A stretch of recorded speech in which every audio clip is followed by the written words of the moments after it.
Boa noite, igreja. Boa noite. Nem precisa repetir, porque o boa noite foi bem acolhedor. Gostaria de agradecer mais uma vez a todos que estão aqui, aos amigos que vieram, prometeram e vieram. Sintam-se felizes que a casa do Pai de vocês. Então vocês estão em casa. Sintam-se abraçados por toda a igreja e que hoje seja uma bênção nas nossas vidas. Que hoje nós possamos ouvir a mensagem de Deus que Deus tem para os nossos corações. Pode colocar. Mas antes, nós iremos fazer 2 sorteios. Zero animação, né, vocês? Só porque estão vendo os vídeos simples, mas não são simples não. Tem umas coisas escondidas aqui dentro, vocês nem sabem. Quem quer brinde? Agora sim. Eu senti mais uma animaçãozinha.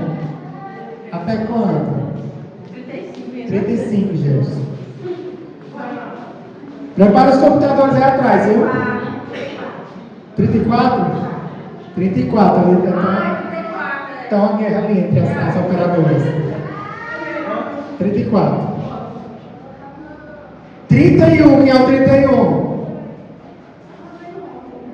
Olha, esse computador está tão velho, tão doido.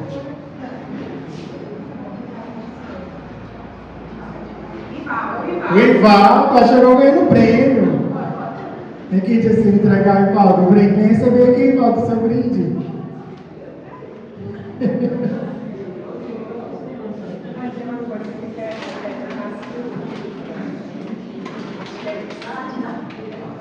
Pode vir pra frente.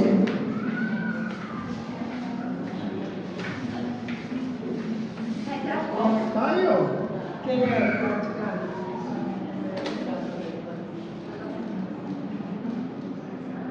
Pronto. Pode sortear o outro, gente. 28. Quem é o 28?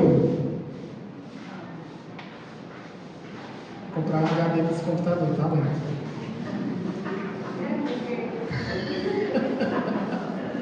Todo dia esse computador para.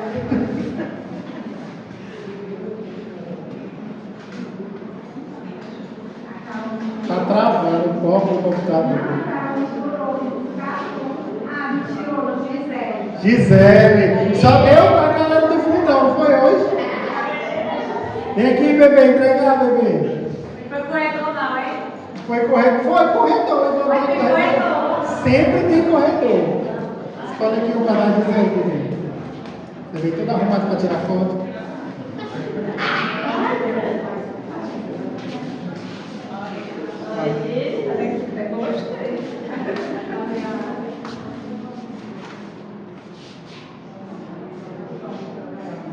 Pronto. Amanhã tem mais. Irmãos, nós estamos na nossa jornada sobre o Apocalipse. E é uma jornada em que a gente precisa aprender essas coisas. Porque é necessário para o tempo do fim.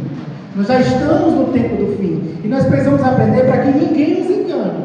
Para que a gente possa olhar na Bíblia e aprender de acordo com a palavra de Deus, com o Espírito Santo que nos ensina.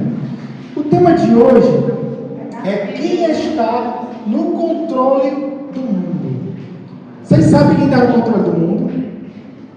O mundo todo do jeito que está aí, de pernas para o ar, uma bagunça, famílias sendo destruídas, doenças cada vez piores aparecendo, desespero, guerras. Vocês sabem quem está no controle? Será que é um país? Será que é um presidente? Será que é Deus? Será que é Satanás?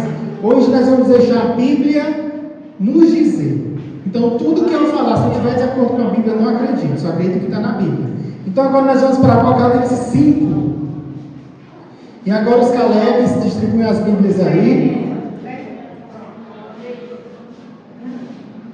O André, Tia Cira aqui, ó. Tia Cira.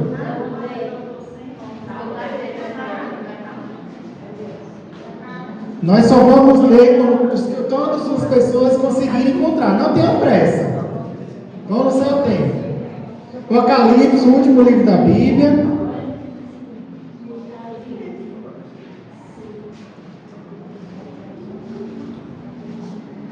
Quem achou, diga amém. Quem não achou, diga misericórdia.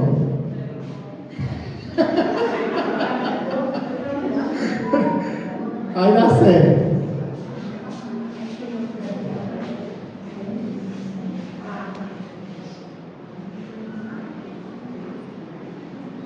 É Bíblia nova, é de folhear.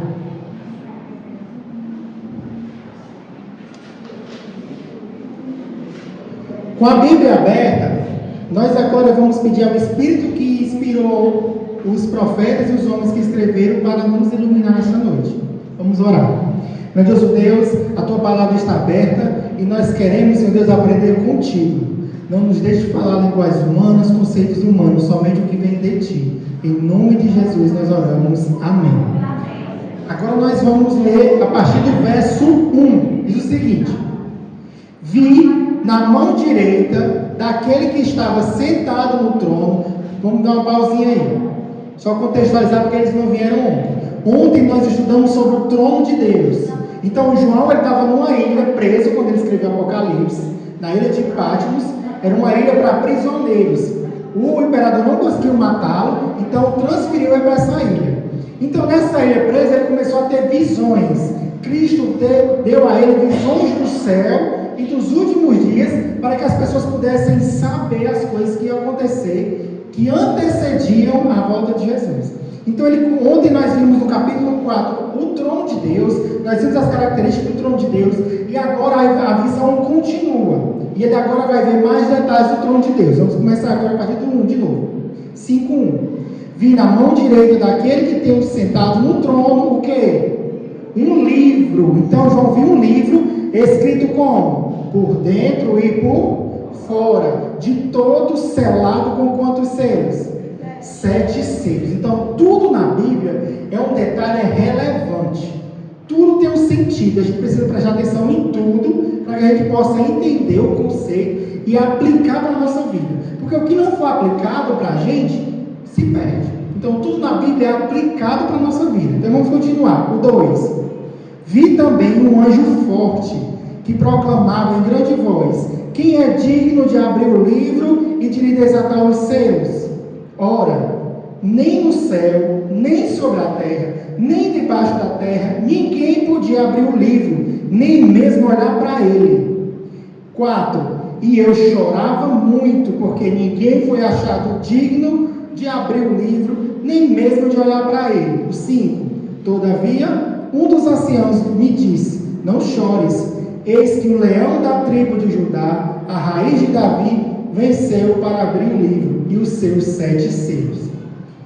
Irmãos, lendo assim de primeira tem muito enigma, né? Muita coisa que a gente não consegue entender de primeira, mas a gente vai tentar fazer isso o mais claro possível, o mais didático possível. Então nós vamos ver sobre esta visão. Mas que tipo de livro seria esse? Naquele tempo, a gente tem que voltar no tempo de João, né? Naquele tempo não tinha Bíblia assim. A Bíblia era pergaminhos, eram folhas de pergaminhos. Geralmente eram dobradas para que elas durassem mais tempo em conserva, né? Mas o que seria esse livro? Alguns dizem que era o Antigo Testamento, mas o Antigo Testamento já estava revelado. Foi um livro que João olhou, só de olhar para ele, João chorou. Então não era um livro qualquer, era algo especial. Nós vamos tentar entender esta noite que livro era esse. Era o livro de Daniel? Era o livro do juízo? Era o livro do destino? Seria uma cena de juízo? Nós precisamos entender isso. Na Bíblia, ele fala muito sobre juízo, mas a partir do capítulo 6, os santos vão cobrar o juízo de Deus. Então o juízo não aconteceu ainda no capítulo 5. No próximo capítulo de amanhã, a gente vai ver que os santos estão cobrando o juízo de Deus. Então não é uma cena de juízo, não tinha acontecido o juízo ainda. Então nós vamos entender o que é esse livro com 7 selos. O que é o significado disso? O que é isso, né? Qual a importância de um selo? E para isso, como eu estava falando em outras noites, nós vamos voltar para o tempo em que a Bíblia foi escrita. Tudo, lembra a história do índio de ontem? Nas palavras de João, no que ele entendia, no que ele vivia, ele foi dizendo para que aquele povo entendesse, e hoje a gente pode entender através da história. Então, qual a importância de um selo? O antigo historiador Heródoto dizia que era possível reconhecer um nobre da Babilônia por ser alguém carregando um cajado feito à mão e um selo. Um selo é como se fosse um documento de identidade. Todo mundo, todos os grandes tinham um selo para assinar. Assinatura digital hoje é pelo Gov, faz raiva às vezes, né? Tem verificação de etapas, essas coisas assim. Naquele tempo era um selo. Eles tinham um selo na forma de anel e uma pedrinha. Então eles colocavam lá com argila, em qualquer documento, qualquer carta, aí a pessoa já sabia, essa carta aqui vem de fulano de tal, porque tem o selo da família dele. Não sei se você já assistiu novela de época, mas geralmente algumas novelas de época têm isso aí, as cartas tinham selos, né? Daí vem desde os escravos até os animais, que colocam lá aqueles ferros, né? A marca para dizer que aquilo é daquela fazenda, daquele dono. Então o selo vem desde tudo isso aí. Na história bíblica, Judá e Tamar, a jovem viúva, Tamar se fez de prostituta para dormir com Judá. E quando ela dormiu com Judá, Judá não tinha dinheiro para pagar ela, o que ela fez? Deixasse consigo o cajado, a corrente e o selo. Por quê? Porque ela sabia que se ela ficasse com o selo, Judá com certeza tinha que voltar para pegar o selo. Porque senão ela podia assinar como Judá. Né? Então, exatamente o selo ele trazia como se fosse propriedade. Era uma assinatura. Era um selo. E só podia ser quebrado quando... Ou seja, se quebrasse, todo mundo já sabia o que tinha dentro daquela carta. Então, se chegasse uma carta para a Sula, se a Sula pegasse a carta e visse o selo quebrado, a marca do selo com argila, né? A Sula, não, isso aqui já abriu, não serve mais. Então, era como se fosse também inviolável, para chegar direto às pessoas saberem que aquele selo não foi violado. Aqui era um documento. No mundo antigo, muitos textos com peso legal eram escritos com documentos duplos. Aqui vocês perceberam que João disse que o documento era escrito de um lado e do outro. Por que era escrito dos dois lados? Então a gente volta para a história nos ajudar a entender. A parte inferior seria dobrada, selada, enquanto a parte superior permanecia aberta e legível. Era como se fosse assim. Não tem nenhuma folha aqui não. Vou pegar esse aqui para a gente ilustrar. Digamos que aqui é um pergaminho. O que eles faziam? Eles escreviam, deu aqui a carta, o documento, tipo, vou deixar essa casa para Simone. Aí dobrava. Depois que dobrava, selava. Essa outra parte aqui, ele escrevia a mesma coisa, vou deixar essa carta para Simone. Porque quando tivesse nos cartórios, nas caixas de documentos, ele mandava aqui para cima, não precisava quebrar o selo. Já sabia o que estava escrito. Quando tinha que contestar, e as pessoas queriam saber assim, será que é verdade? Será que alguém violou? Aí quebrava o selo, aí olhar, se tivesse a mesma coisa que estava aqui, a carta não tinha sido violada. Se tivesse diferente, tinha sido violada. Por isso que o selo era importante. O selo naquela época, ele fazia isso com documentos. Continuando. Esse formato permitia o consulta do texto, mas protegia contra potenciais fraudes, como eu falei, ao preservar uma versão inalterada do documento selado. Continuando. Em Roma, que era a cidade que estava no poder, né, era o Império Romano, os testamentos, aqui é um testamento real, quantos selos tem aqui? 2, 3, 4, 5, 6, 7 selos. Então, nada é aleatório na Bíblia. Tudo tem um significado, tudo tem um contexto. Em Roma, os primeiros romanos diferiam dos testamentos de hoje. Testamento, né? Em aspectos importantes. Foi eficaz durante a vida de uma pessoa que o fez. Foi feito em público, que era o nome de Viva Voce. Todos sabiam das intenções do doador. O testador declarava sua vontade na presença de 7 testemunhas e não podia ser mudado. Antigo era feito assim. A Cleide ia morrer. Ela ia deixar toda a fortuna dela. Só que ela chamava 7 testemunhas e dizia para as 7 testemunhas, olha, eu vou deixar isso aqui para essa pessoa. Aí quando a Cleide morresse, quando fosse olhar os bens, tinha que ser chamada as 7 testemunhas para elas afirmarem para quem a Cleide tinha dito que era o testemunho dela, o testamento dela. Só que começou a haver fraudes, porque tinha que confiar muito naquelas pessoas para não mudarem e ficarem para elas os bens, né? Então eles começaram a fazer 7 selos. E acabou com esse negócio de confiar nas pessoas e colocava o testamento e selava com 7 selos. Daí vem o livro que João viu aqui com 7 selos. Então a gente já tem uma ideia do que esse livro tratava. Que tipo de documento era esse? Por que que João chorou quando reconheceu? Porque João, quando viu o documento, ele começou a chorar, porque era da vivência dele. João era muito inteligente, ele vivia em Éfeso, a maior cidade. Então era comum ver esses testamentos rodando ali, principalmente nos cartórios da época, não era nem cartório, eram outros nomes. Mas continuando, por que João chorava tanto quando ele viu? Aí nós vamos agora ver um pouquinho da Bíblia, alguns trechos. Em Mateus 5:5 diz o seguinte: bem-aventurado o quê? Os mansos, porque eles herdarão a terra. Esse discurso aqui que Jesus disse, João ouviu. João estava lá ouvindo esse discurso. Agora tem outro. O próprio Espírito testemunha ao nosso Espírito que somos o quê? Filhos de Deus. Se somos filhos, então também somos o quê? Herdeiro de Deus e co-herdeiros com Cristo. Ou seja, a gente divide a herança com Cristo. Olha que coisa interessante, coisa belíssima. Se você realmente participamos dos seus sofrimentos, para que da mesma maneira participemos da sua glória, o sofrimento e a glória futura. Romanos 6, 8, 16, 17. E em Mateus 25, 34 diz o seguinte: então o rei dirá aos que tiverem à sua direita: venham, benditos de meu Pai, recebam como? O quê? O reino que foi preparado para você desde a criação do mundo. Então eu posso concluir que esse livro selado era um testamento de um reino. Era o testamento de um lugar. Era um testamento que foi destinado para alguém como herança, uma posse. Mas nós lemos aqui que o anjo disse que ninguém podia abrir. Ninguém podia nem olhar para esse livro selado. Mas na frente a gente viu que tinha alguém que poderia abrir. Vamos avançar.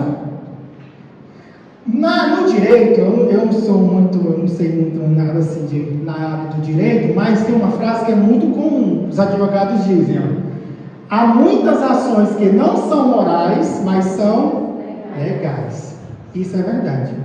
Se eu pego um documento e eu mando a Toninha assinar, Toninha assina aqui, a casa para ator. A Toninha assinou. Quando na verdade eu enganei ela, a casa era para mim. Não é moral porque eu enganei ela, mas é legal porque ela assinou. Aí para reverter isso dá trabalho, mas não deixa de ser legal. E da mesma forma foi o que aconteceu. Quando Cristo criou o mundo, Ele entregou para quem cuidar? Adão e Eva. Eles eram os donos do mundo. Só tinha esse casal na terra. Deus disse assim: cuide dos animais e esse jardim é seu. Mas quando Eva e Adão comeram do fruto e preferiram obedecer a Satanás e não obedecer a Deus, eles entregaram o papel, a escritura do planeta a quem? Satanás. Não era moral entregar a Satanás, mas era legal.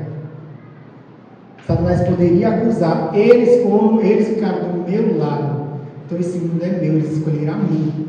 Quando Deus deu livre-arbítrio a Adão e Eva, para eles escolherem qual o Senhor que eles queriam servir, quando eles escolheram comer o fruto, eles escolheram o mal. Eles escolheram Satanás. Então nesse momento, a escritura foi passada para Satanás. E Satanás tomou de conta do mundo. Pesado, né? Uma coisa dessa, uma coisa dessa. Mas vamos ver o que a Bíblia diz. Em Jó 1,7. Alguém lê aí, por favor? Quem encontrar? Jó 1,7, lê em voz alta aí, para a gente entender se realmente Satanás era o governador desse mundo. Jó é antes de Salmos. Vocês abrem a Bíblia no meio, aí encontra Salmos. Aí volta um pouquinho, já é Jó. Então o Senhor questionou a Satanás: de onde vês? Que Satanás deu a seguinte resposta. Olha aí a resposta, peraí, Letícia. De perambular pela terra e vir pelos caminhos do mundo. Irmãos, no original, perambular, ir e vir, passear, em outras linguagens, de onde você veio? Ele diz assim: eu estava passeando pela terra. No original, isso aí, na cultura do Oriente, esse passear era verificar, André. Era como se os reis faziam isso. Lembra de Davi? Davi estava fazendo o quê? Passeando pelo reino palácio, ele viu Betseba. Esse passear é como se fosse verificar o seu reino.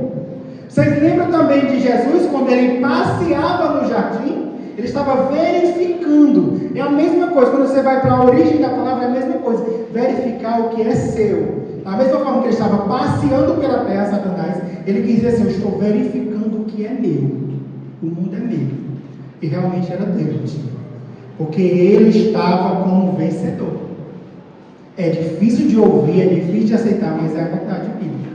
Satanás tinha o papel, a escritura da terra.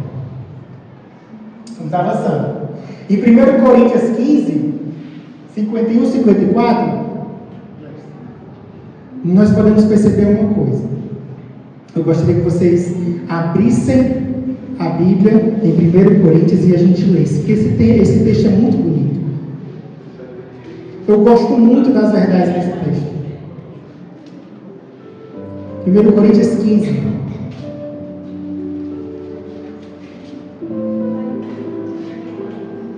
Irmão, Satanás, ele tinha o controle de tudo. Ele estava achando que ele podia destruir a humanidade, que ele podia maltratar o ser humano. O plano original de Satanás era destruir e mostrar a maldade. Satanás não tem misericórdia. Por ele ele queria destruir todos. Mas há um fato muito interessante. Em 1 Coríntios 15, 51, já quase no final. Encontraram? Paulo diz o seguinte, eis que vos digo um mistério. Olha como é interessante. Quem não sabe ainda vai saber hoje o mistério que Paulo vai dizer. Nem todos dormiremos. Ou seja, nem todo mundo vai morrer. Nem todo mundo vai morrer. Mas transformados seremos todos. Todos serão transformados, amém? Amém. Olha como será essa transformação. Num momento, num abrir e fechar de olhos, ao ressoar da última trombeta, a trombeta soará. Os mortos ressuscitarão incorruptíveis, sem sinal de doença, sem sinal de câncer, sem sinal de sofrimento. Os mortos em Cristo ressuscitarão. Amém? Aquelas pessoas que a gente ama, nós vamos reencontrar. Esse texto aqui, ele traz esperança para os nossos corações. A saudade vai acabar. A gente vai poder dar aquele abraço. Os anjos vão nos reunir. E nós seremos o quê? Transformados. Porque é necessário que este corpo corruptível se revista da incorruptibilidade e que o corpo mortal se revista da imortalidade. E quando este corpo corruptível se revestir da incorruptibilidade e o que o mortal se revestir da imortalidade, então se cumprirá a palavra escrita: tragada foi a morte pela vitória. Amém? Irmãos, nós não vamos ter mais defeito, não. Não vou nem gastar com botox, eu vou esperar a gente voltar. Quem eu lá vou botar cabelo, você deixa eles voltar que ele cresce, né? Vou gastar meu dinheiro assim. Irmão, nós vamos ser transformados. É assim, num abrir e fechar de olhos. Num abrir e fechar de olhos. Como vai ser rápido? Nós vamos ser glorificados. Nós vamos sentir a glória de Deus. Nós vamos cumprir o plano de Jesus. Por quê? Porque Jesus tomou de volta. O único que pode abrir o selo, abriu, quebrou um por um os 7 selos. Abriu e Cristo é o herdeiro. O mundo é dele. Ele conquistou através da sua morte, do seu sacrifício, do seu sangue. Mas a palavra de Deus diz que nós somos o quê? Co-herdeiros. Nós temos a participação da herança porque Jesus nos deu. Então nós somos co-herdeiros porque Jesus quis nos dar voluntariamente. E além de tudo, Senhor, Ele vai nos transformar, Juliana. Transformar nas todas as imperfeições. Aquela marca de cirurgia que você tem, esqueça, não existirá mais. Sabe aquele abraço que você vai dar naquela pessoa que está com morrendo de saudade, que foi embora, não deu tempo para você se despedir? Vai ser para sempre. Vai ser para sempre porque é o plano de Deus. Mas, irmãos, tem uma parte que não é tão bonita, mas que foi necessária. Apocalipse 5, 6, terminando, nós vamos encerrar, continua, diz o seguinte, ó. Então vi, João, no meio do trono e dos 4 seres viventes, nós falamos ontem, e entre os anciãos de pé, o quê? Um cordeiro como tendo sido irmãos. O que João vê ali? Um cordeiro imolado, outras palavras. Quando o cordeiro era morto no sacrifício, era cortado do seu pescoço e tinha que sangrar até sair todo o sangue para ser feito todo o ritual do santuário. João, ele vendo tudo aquilo, vendo as visões, ele olhou para o trono e viu um cordeiro, como se tivesse morto, imolado. E o que é que isso representa? Ele olhou e chorou, porque para sempre Cristo terá as marcas da morte.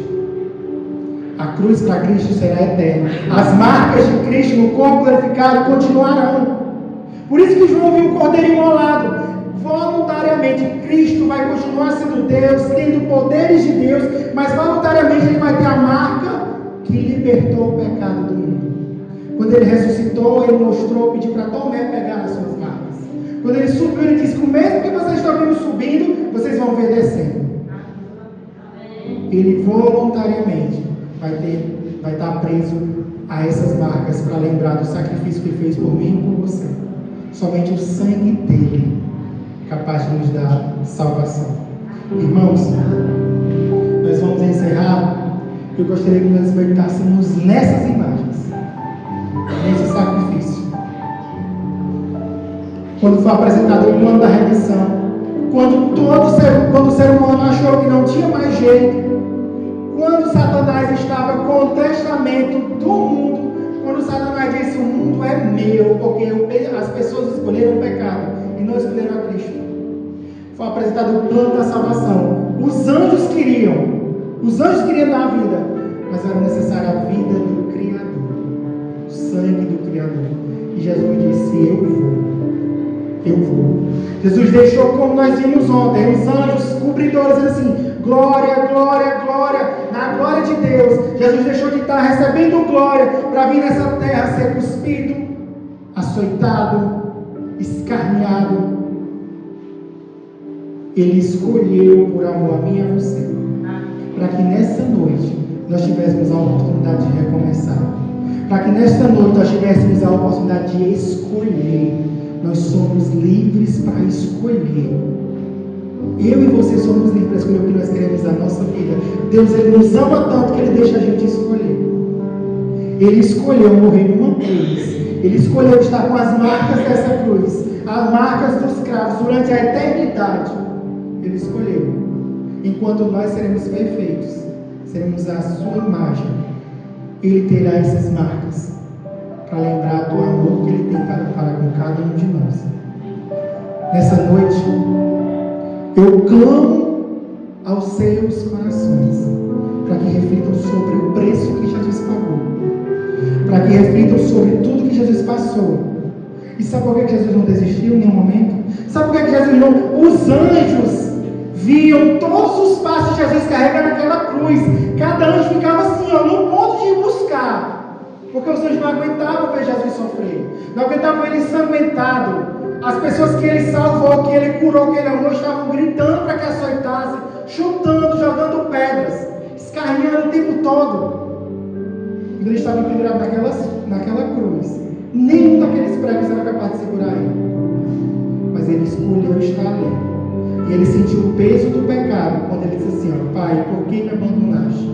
O pecado ele traz uma separação entre homem e Deus. E pela primeira vez, quando Cristo pegou todos os pecados da humanidade e colocou sobre os seus ombros, ele disse: Pai, por que me abandonaste? Pela primeira vez ele não sentiu a presença de Deus, porque naquele momento ele estava cravando não somente a sua vida, mas estava cravando todos os pecados da humanidade naquela cruz. E naquele momento ele estava representando tudo aquilo. Naquele momento não tinha como ter a aproximação de Deus. Ele sentiu pela primeira vez o silêncio do Pai. Mas quando ele entregou sua vida, quando ele cumpriu o seu plano, quando ele cumpriu o seu propósito, o Pai mandou buscar o seu filho. E em breve o Pai vai mandar buscar os outros filhos que somos nós. Amém? Amém. A Paula vai cantar agora. E a música que a Pamela vai cantar, ela vai trazer uma mensagem muito importante. Ela vai falar sobre esse sacrifício, sobre o preço. Não foi só a cruz, não foi só os pregos, foi um amor incondicional por mim e por você. Não permita que ninguém diga que você não tem valor. Você já parou para pensar o tamanho do valor que você tem para um Deus se tornar homem, descer, se tornar carne, descer e morrer numa cruz por mim e por você? Se fosse só você, ele teria vindo, porque ele te ama incondicionalmente. Então não permita que ninguém diga que você não tem valor. Nunca mais diga que você não é amado. Você é amado, essa é a coisa mais linda de Deus. O que a Paula vai cantar agora, eu peço que vocês reflitam no sacrifício de Jesus e pensem, quando Cristo estava carregando essa cruz, ele via a mim e via a você, porque ele fez isso para nos salvar.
Tomou pra sempre o meu lugar.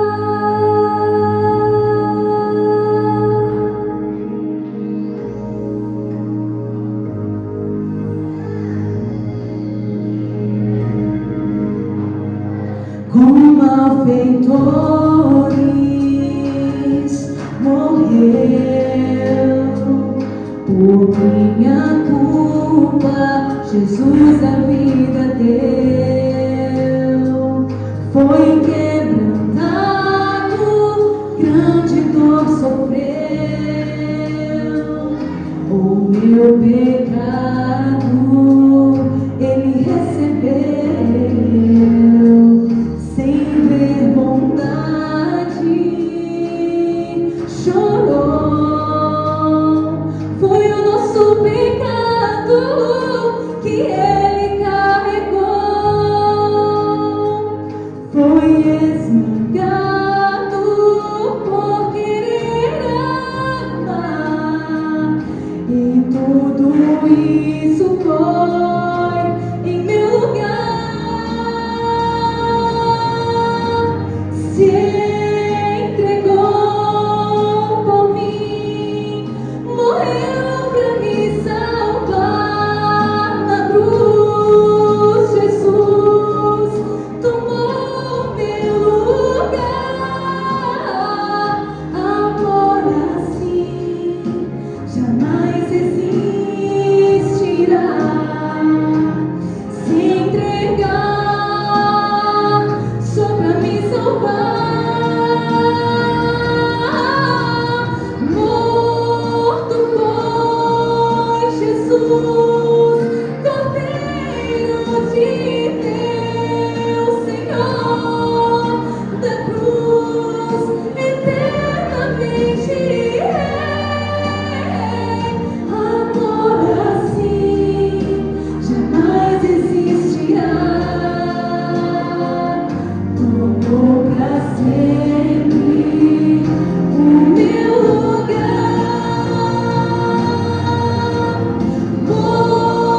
Vocês ouviram? Tomou para sempre o meu e o seu lugar. Nós não precisamos fazer mais nada para ser salvos. Nós só precisamos abrir a porta, lembra? Eis que estou à porta e bato. Nós só precisamos abrir a porta do nosso coração e deixar Deus transformar a nossa personalidade forte. Como João tinha a personalidade de filho do trovão, Deus mudou do filho do trovão, passou a ser discípulo amado. Então Deus pode mudar a nossa personalidade também. Deus pode nos mudar. Não se preocupe. Ele pode fazer tudo. Só nós precisamos abrir nosso coração. O que nós estamos esperando? Só você pode responder. Vamos orar. Grandioso Deus, eu quero mais uma vez aqui, Senhor Deus, apresentar cada vida aqui, Senhor Deus, cada família, todas as suas lutas, todos os seus medos, todos os seus anseios, todas as barreiras que Satanás colocou na vida dessas famílias, dessas pessoas, sejam derrubadas por terra em nome de Jesus. Que Ele não toque mais em nenhuma família aqui, Senhor Deus. Que nossa família, nossa casa seja repleta e transborde do Teu Santo Espírito. Que os Teus santos anjos nos protejam, Senhor Deus. Que essa semana seja uma semana de paz, uma semana de vitória, uma semana principalmente da Tua presença. Pai, pedimos, Senhor Deus, uma noite de sono, na companhia dos Teus santos anjos, uma noite bem livre de ansiedade, livre de medo, de preocupações. Que tudo, Senhor Deus, seja resolvido de acordo com a Tua vontade. Em nome de Jesus nós oramos. Amém. Amém. Mais uma vez, obrigado a todos. Amanhã nós temos mais um encontro. Se você quer ouvir mais a palavra de Deus, venha. Não deixe de participar.